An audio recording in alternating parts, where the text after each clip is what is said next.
Le Cercle RH est un grand entretien aujourd'hui pour peut-être se poser un peu, pour sortir des sujets RH et pour s'intéresser à un mot dont vous avez probablement entendu parler, le leadership spirituel. C'est le titre d'un livre écrit par Didier Pitlet. Bonjour Didier. Bonjour. Je suis très heureux de vous réinviter parce que j'ai beaucoup parlé de ce livre dont j'ai assumé le plaisir de l'avoir lu et j'ai envie de dire dévoré parce qu'il y a plein de sujets fondamentaux que vous traitez. Édition Erol, oui. Faut jamais oublier l'éditeur. Didier Pitlet, vous êtes le président de la maison Enoch Consulting. D'abord, un petit mot avant le livre, parce qu'un livre, il a toujours une histoire. Il naît d'abord dans la tête et il naît dans sa vie, puis ensuite il devient un livre. Quand vous étiez, avant de devenir un homme qui fait des conférences, je vous ai entendu plusieurs fois, vous n'avez pas votre langue dans la poche, vous dites vraiment les choses quand vous faites des conférences. Vous avez été, vous aussi, aux manettes. Vous aussi, vous avez été manager, comme on dit. Oui. Vous étiez à l'époque déjà un leader spirituel ou objectivement, il y a quelque chose qui s'est transformé en vous et vous avez pris conscience qu'il fallait se transformer, ou vous l'avez toujours été? Je crois, et avec beaucoup d'humilité, que je l'ai toujours été, de surcroît en ayant vécu dans ma vie, dans ma chair, des moments très très forts, puisque j'ai l'habitude de dire que j'ai eu la chance d'avoir été déclaré mort à l'âge de 23 ans suite à un très grave accident, qui évidemment vous fait prendre beaucoup de recul sur la vie. Lorsque j'ai créé et déposé, le début du chemin, c'est vraiment lorsque j'ai créé et déposé le concept de marque employeur. C'est en 98, où là, j'animais déjà des tables rondes avec beaucoup de jeunes, et une avec des publics, pourtant censés être l'élite, qui étaient totalement désespérés parce que les entreprises ne les recrutaient pas. Et là, j'ai pris une vraie claque, parce que je me disais, mais c'est incroyable, on ne peut pas prendre les gens pour des imbéciles. On ne peut pas leur faire croire qu'ils sont importants et leur fermer la porte. On ne peut pas un jour leur dire je t'aime, le lendemain leur dire tu vaux rien pour moi. Ça brise. Etc. Et ça a été vraiment un vrai déclencheur qui fait que j'ai transformé mon métier un peu comme du militantisme, mais je l'assume. Hein, C'est un livre très militant, c'est un livre boussole, c'est ce que vous dites. Oui. C'est un livre militant. Oui. Entrons dans le livre. Alors, vous ne traitez pas que de l'entreprise, c'est ça que je trouve passionnant dans ce livre. Vous adressez aussi le sujet autour de la politique, avec un grand P, même un petit P. Puis vous parlez aussi de l'éducation, de la manière dont on accompagne nos jeunes ou qu'on les accompagne mal.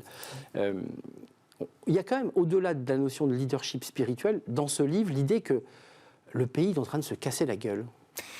En tous les cas, on vit une crise morale inédite. Alors qu'on veut cacher, qu'on masque avec des belles formules, et je pourrais revenir dessus, les fameux éléments de langage. Mais ce qui est certain, c'est qu'on vit une crise morale inédite, dont l'entreprise va être une victime collatérale. À terme, c'est évident, puisque tout ce qui se passe dans la société civile, c'est pour ça que j'ai voulu faire le parallèle, Exactement. Est en train d'entrer massivement. Le fait qu'on ne croit plus en grand-chose dans la société civile, le fait que nous ayons des politiques, quels que soient les bords politiques, qui sont là pour vendre, entre guillemets, leur soupe avec leurs éléments de langage auxquels plus personne ne croit, eh bien, à un moment donné, ça forme des citoyens qui ne se raccrochent plus à des mythes républicains, dont la fameuse laïcité, et à côté de ça, l'entreprise, elle est laissée de rester dans une sorte de mode de fonctionnement comme on a connu depuis toujours, mais le problème c'est que ça n'imprime plus chez les jeunes. Vous dites que ça n'imprime plus chez les jeunes, parce que, et les jeunes et les moins jeunes, parce qu'ils ne sont pas dupes. Et bien sûr. Ce qu'on leur vend aujourd'hui, la manière dont on communique, le salarié le voit. Il y a un concept que je trouve intéressant, c'est cette notion d'utilisation du mot spirituel. Oui. C'est-à-dire leadership, ça c'est un mot très utilisé dans les écoles de commerce. Mais leadership spirituel, en préparant l'émission, j'ai vu que c'était plutôt un concept anglo-saxon, qu'il y a des chercheuses qui avaient travaillé sur le sujet, que ça avait été quand même plutôt théorisé même. Pourquoi c'est toujours les modèles anglo-saxons et pourquoi la France n'est pas capable elle-même de porter ce concept? Qu'est-ce qui se passe en France? Alors, très clairement, moi, quand j'ai commencé à plancher sur ce... Parce qu'un livre, c'était votre introduction, moi, je mets à peu près 2-3 ans avant de l'accoucher. Je tourne autour de l'idée, ça, puis d'un seul coup. Bon. Et quand j'ai mis en exergue la notion de leadership spirituel, j'ignorais tout des travaux anglo-saxons. Parce que ce qui avait précédé ma pensée, c'était le besoin de l'incarnation. Exactement. Parce que le gros problème, en France, mais pas qu'en France, dans beaucoup de pays occidentaux, on a un problème d'incarnation. Alors, ça s'explique par plein de choses, les formations, ça s'explique aussi par l'ego. À un moment donné, on croit que quand on devient dirigeant, on est là pour dominer Non, on est là pour se mettre au service d'eux. Et ça, c'est le point, je crois, criant, que ce soit en politique comme dans le monde de l'entreprise, qui n'imprime plus, encore une fois, chez les gens. Votre préface, c'est Jean-Dominique Sénard, c'est Oui. pas n'importe qui, c'est le président du conseil d'administration du groupe Renault. Et je l'ai interviewé il y a quelques temps sur scène, il était devant tous les partenaires sociaux, et il a poussé un coup de gueule devant tous les partenaires sociaux, salariaux et patronaux, en disant « l'entreprise est trop verticale, il n'y a pas assez d'horizontalité, on ne met pas assez l'humain au cœur des réflexions stratégiques ». Je pense que vous adhérez totalement. C'est tout l'esprit du leadership spirituel. Mais bien évidemment. Pour moi, il ne pouvait y avoir que Jean-Dominique Sénard pour faire la préface de ce livre. Au-delà de l'admiration que je porte pour cet homme, qui est une personnalité rare, c'est qu'effectivement, il a été l'un des tout premiers à comprendre que l'entreprise a un rôle social, sociétal, politique, évidemment profondément humain. La raison d'être dont il est le créateur. Bien évidemment. Et le problème, c'est que beaucoup d'entreprises ont transformé cette notion de raison d'être en slogan publicitaire.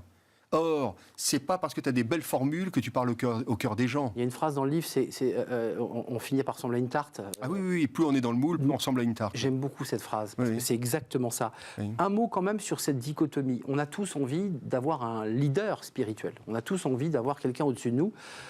Et puis il y a un autre sujet qui est posé, c'est que parfois on peut être très très aligné avec soi-même, mais totalement désaligné avec l'entreprise dans laquelle on travaille. Oui. Et là, c'est d'une violence terrible. C'est ce qui nourrit les burn-out, les moments de stress, de détresse. Parce qu'on rêve tous du monde idéal où tout le monde est heureux, etc. Bon, la réalité, c'est qu'on n'a jamais autant parlé de qualité de vie au travail. Jamais autant parlé de RSE, des notions auxquelles on ne peut qu'adhérer, ou de bienveillance. C'est devenu le mot tarte à la crème, la bienveillance. Mais dans la vraie vie, il n'y a jamais eu autant de détresse, de burn-out, de stress. Une majorité de salariés veulent quitter leur job. Il faut bien chercher l'erreur. C'est-à-dire, globalement, on prend des mots pour des idées. Et quand on prend des mots pour des idées, eh bien, c'est la grande tartufferie qui est en marche. Et ça, aujourd'hui, sous l'impulsion des jeunes générations, eh bien, je pense que ça ne marchera de moins en moins. Et c'est un vrai appel à la remise en question, non seulement du leadership, mais aussi des politiques RH, qui sont un peu trop à la remorque, entre guillemets, du financier. On clame de beaux concepts, encore une fois, mais on a peu de moyens pour agir. Vous le dites clairement, en parlant des RH, avec beaucoup de bienveillance, en disant, finalement, ils ont des pouvoirs limités, parce qu'évidemment, ils sont tenus par des budgets, par les financiers. Alors que c'est sûrement l'une des fonctions les plus importantes pour relever les défis de ces 15 prochaines années. Parce que les défis des prochaines années, ça ne va pas être l'IA, etc. Tout le monde parle de ça. Ok, très bien. Mais les défis les plus importants vont être des défis humains. Des défis de génération, des défis de sens, des défis de projection. Et ça, les DRH ont normalement une carte à jouer. Je n'ai pas été assez précis dans ma question tout à l'heure, mais vous parlez très longuement dans le début de votre livre du niveau éducatif de notre jeunesse, de ceux qui sont en formation ou ceux qui entrent en entreprise. Et c'est vrai que le constat que vous en faites, qui correspond d'ailleurs aux études PISA, qui correspond globalement à ce qu'on lit, n'est pas très reluisant. Ça veut dire quand même que ces jeunes mal formés, ou d'une manière un peu imparfaite, arrivent en entreprise. Alors, qu'est-ce qui se passe ? C'est l'entreprise qui doit former. Ça pose un énorme problème, ça aussi. Majeur. Vous savez, dès le moment où on a décrété que 80% d'une tranche d'âge devait avoir le bac, Lionel Jospin, vous vous rappelez ? Exactement. On ouvrait effectivement la porte à la dégradation du niveau scolaire. Aujourd'hui, vous avez les jeunes de 15 ans maîtrisent 40% de mots en moins que les jeunes de 15 ans en 1987. Donc, aujourd'hui, on a un vrai problème éducatif, de culture générale, alors que dans le creux de leurs mains avec leur iPhone, ils ont toute la culture du monde dans l'absolu. Mais le problème, c'est qu'on TikTok, quoi. Et voilà. Voilà. Donc, et ça va être une bombe à retardement pour les entreprises, mais il y a plein de bombes à retardement qui vont exploser. Il y a l'éducation, la culture générale, où les entreprises vont devoir rééduquer, former, même des bacs plus 5. Quand vous voyez des bacs plus 5 qui ont une culture générale mais extrêmement pauvre, c'est une catastrophe pour l'emploi demain. La violence. Parce que le corollaire de l'ignorance, c'est la violence. Cette violence-là, elle va s'importer. On voit, alors, ça ne fait pas beaucoup la une des médias, mais ça commence à se développer. Et dans les 10 ans à venir, ça va être un problème majeur. Et la cohabitation via évidemment la fragmentation sociale que nous vivons avec le communautarisme, qui est également un vrai sujet pour les entreprises demain. Je connais votre réponse, Didier Pitlet, mais la façon dont vous avez écrit ce livre, qui est un livre boussole, mais qui est aussi presque, non pas un livre programmatique au sens politique du terme, mais qui donne quand même des éléments de réflexion, qu'est-ce qu'on fait ? vous nous apportez des diagnostics, vous dites il faut impérativement que les leaders deviennent spirituels, soient incarnés, et de la vertu et des valeurs. Mais en même temps, comment on fait quand notre entreprise elle est dirigée par un fonds, quand l'actionnaire principal est chinois? Comment on fait Alors, dans le livre, évidemment, je mets en place différents chantiers à mettre à ouvrir. Moi, je crois que le monde financier, comme il s'est approprié d'ailleurs la RSE, la raison d'être, etc. C'est vrai. On l'appelle ESG d'ailleurs. Voilà, on va se réapproprier ces notions humaines fondamentales. Ça, c'est le premier point. Deuxième point, je pense qu'il y a une nouvelle génération qui... je suis recruté, on me promet des choses, 2 mois plus tard, je me rends compte que c'est complètement faux. Eh bien, à un moment donné, elle s'en va. Donc, c'est ce qui se passe. Mais c'est ce qui se passe partout. Donc, de fait, ça va pénaliser le business. Et donc là, il va y avoir des petits clignotants rouges qui vont se mettre en action. Et donc, ça va automatiquement changer. Et puis, il faudrait arrêter avec tous les anglicismes à la mode, où on ne parle que de onboarding, tout ça, etc. Offboarding. Voilà. Reprenons des fondamentaux. On intègre, on initie. On évalue, on encourage. Donc, il faut...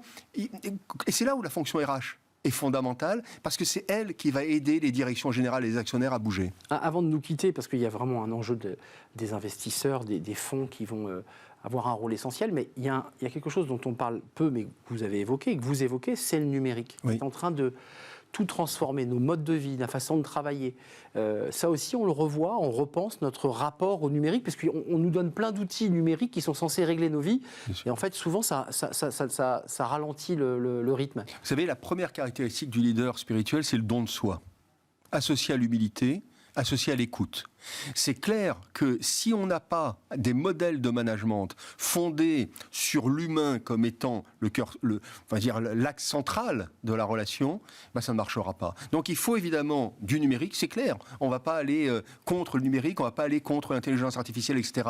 Mais si c'est au détriment de la relation avec un grand R, ça ne marchera pas. On les forme comment, ces managers au leadership spirituel? On commence par quoi? Ça serait quoi le programme de formation pour ouvrir la porte au leadership spirituel? Alors déjà, se poser la question de leur propre sens. Moi, ce qui m'impressionne, c'est rencontrer plein de dirigeants qui ne se sont jamais posé des questions sur eux-mêmes. Or, il y a un travail introspectif pour apprendre déjà à se connaître avant d'imaginer driver autrui. Donc déjà, le sens sur soi, l'ambition humaine que l'on a envie d'incarner, parce que l'ambition des chiffres, c'est facile, c'est de la compta, entre guillemets, je force le trait, bien évidemment, mais l'ambition humaine, être reconnue pour sa valeur ajoutée humaine, ça c'est un véritable ROI. Donc c'est un travail sur soi-même et qui ensuite, normalement, doit se redéployer, ou en tout cas doit irradier l'entreprise. Tout à fait. Aujourd'hui, avant de nous quitter, on a fait cette émission il y a quelques semaines sur Smart Job. C'est vrai qu'on n'a jamais autant parlé de bienveillance et de qualité de vie au travail, et on n'a jamais eu autant de chiffres alarmant sur les souffrances, les suites. Mais je vais même vous dire, il y en a marre de parler de bienveillance quand il y a autant de détresse. À un moment donné, il faut être aligné sur cette réalité, il faut regarder le miroir en face. Ça me semble essentiel. Merci Didier Pitlet de nous avoir éclairé. Merci à vous. Lisez ce livre. On va d'ailleurs découvrir et revoir la couverture de ce livre, édition Erol, le leadership spirituel, pour un leadership spirituel assumé, c'est-à-dire que le leader assume et porte ce mot, il n'a pas peur de l'utiliser. Exactement. C'est important, c'est un mot comme ça un peu caché en entreprise spirituelle, ça fait presque peur le mot spirituel.